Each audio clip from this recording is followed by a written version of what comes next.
দুই বন্ধু ও ভাল্লুক গ্রাম থেকে শহরে আসার জন্য একটি মাত্র রাস্তা ছিল, আর সেটি ছিল এই ঘন জঙ্গল। আর এই জঙ্গলের মধ্যে নানান জীবজন্তু বাস করত। শোনা যায় আসা যাওয়ার পথে অনেক মানুষের প্রাণ গিয়েছে এই জঙ্গলে, তাই লোকজন এখানে খুব সাবধানে যাতায়াত করত। একদিন শহর থেকে গ্রামে ফেরার জন্য দুই বন্ধু গল্প করতে করতে আসছিল। কিছুক্ষণ হাঁটার পর তারা একটা আওয়াজ শুনতে পেল।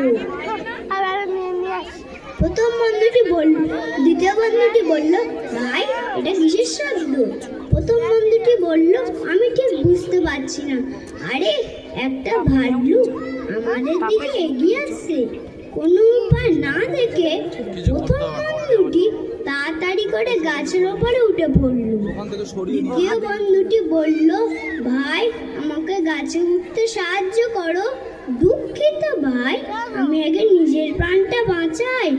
অগত্যা কোনো উপায় না দেখে দ্বিতীয় বন্ধুটি তার নিঃশ্বাস বন্ধ রেখে মাটিতে শুয়ে পড়ল।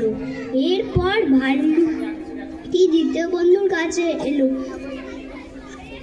তার ভয়ঙ্কর মাথাটাকে নিয়ে মানুষটির মাথা থেকে পা পর্যন্ত বারবার ঘ্রাণ থাকলো, কিন্তু কোনো প্রাণের অস্তিত্ব না পায় সে সেখান থেকে প্রস্থান করলো।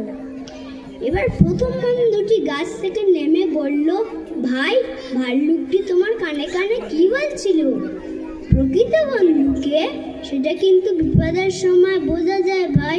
আমার গল্পটি এখানে শেষ হলো। নমস্কার।